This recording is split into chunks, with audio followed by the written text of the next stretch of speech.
My husband admitted he created an argument on purpose to justify his affair. I am filing for divorce so I can watch his world crumble. So my brother just got a job. He called me, asking if I could watch his 6-month-old baby during the week while he works, only for a few weeks, since he knows I am a stay-at-home mom myself. He is a single father. I would have said yes, but I can't. I am pregnant and have 2 young kids of my own. He understood, and asked if I knew anyone personally who could help because he was out of people to ask and wanted to try and avoid daycares as he didn't trust it. He said he would pay and cover everything, but he just urgently needed someone, and I said I'd ask around. My sister-in-law lives with us, and was just telling me how she needed a job and needed money, so I proposed the idea to her. She immediately agreed, and so I put her and my brother in a group chat to talk, as well as brought my brother over to the house to have a face-to-face talk about it. Now they're not strangers, of course they've met before and all, so it wasn't awkward. So they talked about the baby, what was needed, etc. My brother didn't have a long-term plan mapped out right then since everything was so abrupt, but my sister-in-law was understanding and said she'd be okay with whatever, and that was that. Everything seemed fine until the day of.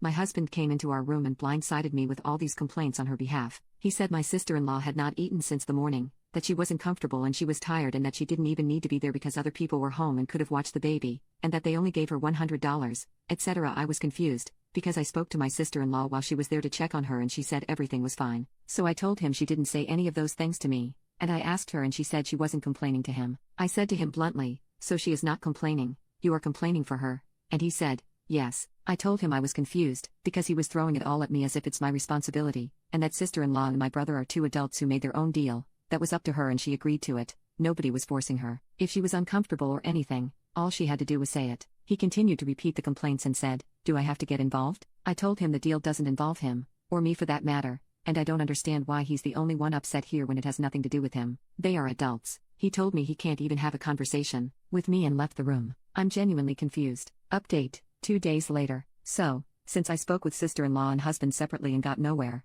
I finally got the chance to sit them down together. I was calm and respectful the entire time. I flat out said okay, so in regards to the babysitting gig, what's going on? What issues are there and where are they coming from? Husband made a scoffing sound and looked annoyed but didn't speak up. So I turned to my sister-in-law and asked her bluntly, do you have any complaints, concerns or problems with the arrangement you and my brother made for the babysitting? She said absolutely not. I asked her, are you sure? Did you say anything to husband that says otherwise? It's completely fine if you did, but you have to speak up for yourself and talk about it, even to me if not my brother. She said I honestly have no issues and I didn't complain to anybody, I swear. Then we looked at husband. She told him that she was fine with the arrangements and had no complaints. Then she asked him why he had made a scene for no reason. He got defensive and said nobody said you were complaining. It just doesn't make sense to me. There's no point in you doing it, and it's not convenient. Are you even getting paid good? I sat there trying to understand why he was getting so defensive, and sister-in-law shot back at him telling him it wasn't his business and it didn't have to make sense to him, echoing exactly what the F I'd said in the first place, that it had nothing to do with him, and that she didn't appreciate him doing this without a good reason. He said he does have a reason,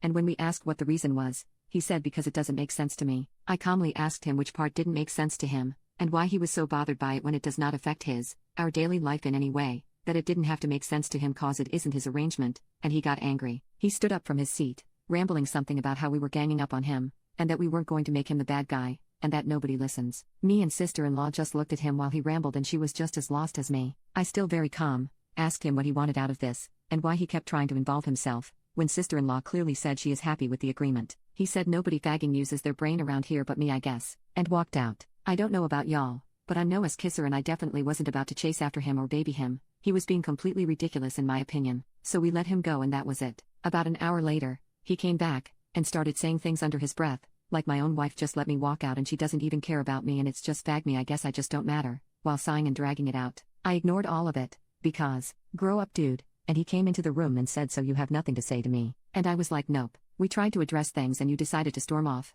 so that's that. I think you're being dramatic and that's a you problem. He then called me inconsiderate and selfish, and left. Vape.